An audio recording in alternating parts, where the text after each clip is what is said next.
اعوذ باللہ من الشیطان الرجیم بسم اللہ الرحمن الرحیم۔ ہفتہ وار درس حدیث کی عظیم الشان محفل کہ جس میں ایک مرتبہ پھر اللہ تبارک و تعالیٰ نے آقا علیہ الصلاۃ والسلام کی رحمت کے صدقے توفیق عطا فرمائی کہ ہم سب اس میں حاضر ہیں، اور حدیث پاک سے ہمارا مقصد یہ ہے سننے سے کہ ہم حدیث پاک جو علم کا خزانہ ہے ہم اس میں سے مختلف علوم حاصل کر سکیں۔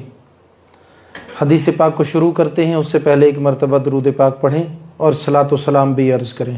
اللہم صلی علی سیدنا محمد وعلی آل سیدنا و مولانا محمد وبارک وسلم وصلوا علیہ۔ مل کے پڑھیے الصلاۃ والسلام علیک یا سیدی یا رسول اللہ وعلی آلک و اصحابک یا سیدی یا حبیب اللہ، الصلاۃ والسلام علیک یا سیدی یا نبی اللہ وعلی آلک و اصحابک یا سیدی یا نور اللہ۔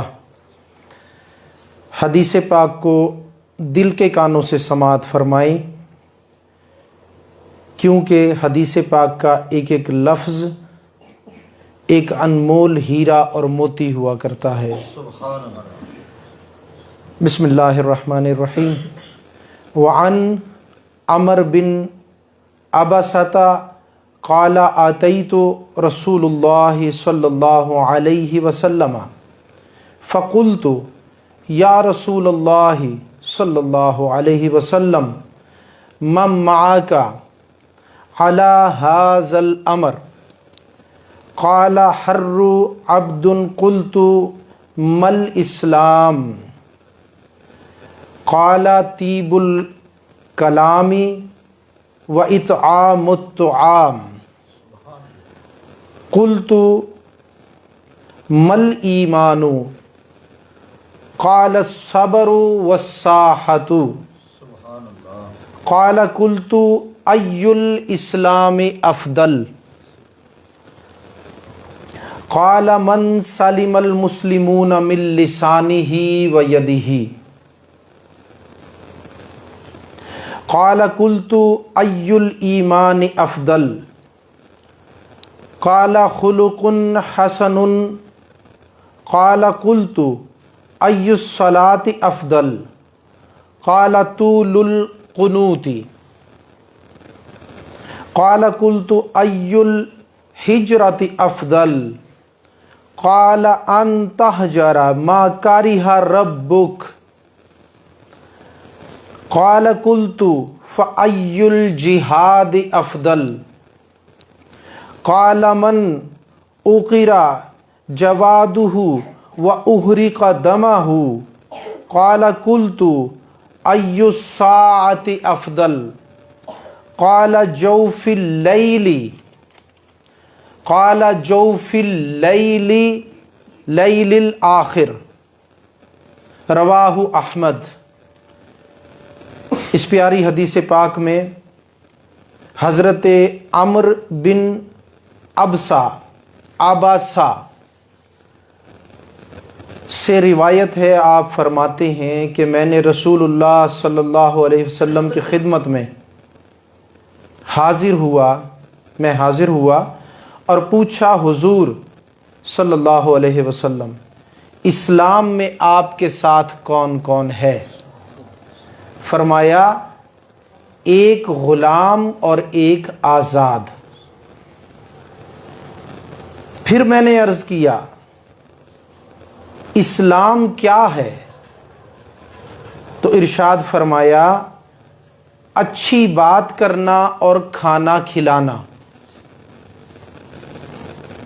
پھر میں نے پوچھا کہ ایمان کیا ہے؟ فرمایا صبر اور سخاوت۔ فرماتے ہیں میں نے پوچھا کون سا اسلام بہتر ہے یا افضل ہے؟ فرمایا جس کی زبان اور ہاتھ سے مسلمان محفوظ رہیں۔ پھر میں نے پوچھا کہ کون سا ایمان افضل ہے؟ فرمایا اچھی عادتیں۔ اور پھر میں نے پوچھا کون سی ہجرت بہتر ہے؟ تو فرمایا کہ جو رب کو ناپسند ہو اس کو چھوڑ دو۔ فرماتے ہیں میں نے عرض کیا کون سا جہاد افضل ہے یا بہتر ہے؟ فرمایا جس کے گھوڑے کے پاؤں کاٹ دیے جائیں اور اس کا خون بہا دیا جائے۔ میں نے عرض کیا کہ کون سی گھڑی بہتر ہے؟ فرمایا رات کا درمیانہ حصہ۔ یہ حدیث پاک اپنے الفاظ اور اپنے مقاصد و مطالب میں ایک نہایت جامع حیثیت رکھتی ہے، اور اس کو مسند احمد میں سب سے پہلے ذکر کیا گیا، اس کے بعد پھر صاحب مشکوٰۃ شریف نے اس کو مشکوٰۃ شریف میں ذکر فرمایا۔ اس حدیث کو ہم ویسے تو تقریباً 2 ہفتوں سے پڑھ رہے ہیں، لیکن چونکہ آج ہم نے درس حدیث کو لائیو کیا ہے تو اس میں آج ہم پچھلا جو ہمارا درس ہے اس سے بھی کچھ نہ کچھ ہم بیان کرتے ہیں، تاکہ جو لائیو پر بیٹھے لوگ ہیں، جو ہمیں فیس بک پر لائیو سن رہے ہیں، دیکھ رہے ہیں، یہ لوگ پچھلا جو ہمارا درس تھا اس میں سے بھی کچھ نہ کچھ علم حاصل کریں، اور پھر اس کے بعد آج کا جو حصہ ہے اسے بھی ہم بیان کریں گے۔ اب غور فرمائیے، پہلا نقطہ اس حدیث پاک میں جو بیان ہوا، عرض کیا حضرت عمر بن عباسہ نے کہ حضور علیہ الصلاۃ والسلام اسلام میں آپ کے ساتھ کون کون ہے؟ تو اس کی شرح میں حضرت احمد یار نعیمی رحمۃ اللہ علیہ فرماتے ہیں کہ اس سے مراد دونوں قسم کے لوگ ہیں، یعنی آزاد لوگ بھی دین میں داخل ہوئے اور وہ لوگ بھی جو یعنی کہ غلام تھے کسی کے، وہ بھی مسلمان ہوئے۔ تو آزاد اور غلام دونوں، یعنی یوں سمجھ لیں آزاد میں ابو بکر صدیق و عمر فاروق و عثمان غنی اور حضرت علی پاک کرم اللہ تعالی وجہہ الکریم، اور غلاموں میں حضرت سلمان فارسی رضی اللہ تعالی عنہ اور حضرت بلال رضی اللہ تعالیٰ عنہ، حضرت زید رضی اللہ تعالیٰ عنہ اور ان کی مثل دوسرے غلام۔ تو یہ وہ حضرات مبارکہ ہیں جنہوں نے اپنی آزادی یا غلامی اس کو مد نظر نہیں رکھا، یعنی آزاد نے یہ نہیں سمجھا کہ ہم آزاد ہیں کسی کو تسلیم نہ کریں، اور غلام نے یہ نہیں سمجھا کہ مجھے اسلام لانے کے لیے اپنے آقا کی ضرورت ہے۔ تو لہٰذا غلام نے بھی اور آزاد نے بھی دین کو قبول کیا، اس دعوت کو، آقا علیہ الصلوۃ والسلام کی دعوت اسلام کو قبول کیا، اور قبول کر کے بڑے درجات پائے۔ تو صحابہ کرام میں سے دونوں کا ذکر حضور علیہ الصلوۃ والسلام نے فرما کر دونوں کو فضیلت بخشی، یعنی کوئی یہ نہ سمجھ لے کہ آزاد کو فضیلت ہے، جو غلام ایمان لائے بعد میں کچھ آزاد ہو سکے تو ان کی جو ہے وہ کوئی خدا نخواستہ فضیلت نہیں ہے، ایسی بات نہیں ہے، بلکہ حضور علیہ الصلوۃ والسلام نے دونوں کے بارے میں فرما دیا کہ میرے اس امر میں، یعنی کہ جو میرا امر ہے یعنی دین ہے، اس میں قال الحر و عبد، یعنی یہ دونوں جو ہیں کہ حر یعنی آزاد لوگ اور عبد یعنی غلام لوگ، دونوں نے ہی میرے ساتھ بھرپور تعاون کیا، میرا ساتھ دیا، دین اسلام کے اندر جو میں نے انہیں ذمہ داری بخشی اس کو انہوں نے خوب نبھایا۔ تو اب ہمیں معلوم ہو گیا کہ حضور علیہ الصلوۃ والسلام نے کیوں فرمایا کہ اس اسلام میں ایک غلام اور ایک آزاد میرے ساتھ ہیں۔ تو اس طرح سے آزاد اور غلام، تو بعضوں نے یہ بھی کہا چونکہ ایک غلام اور ایک آزاد کا کہا، تو بعضوں نے فرمایا کہ یہاں آزاد سے مراد ابو بکر صدیق رضی اللہ تعالیٰ عنہ ہے، اور غلام سے مراد آقا علیہ الصلوۃ والسلام کا کوئی غلام ہے۔ تو بہرحال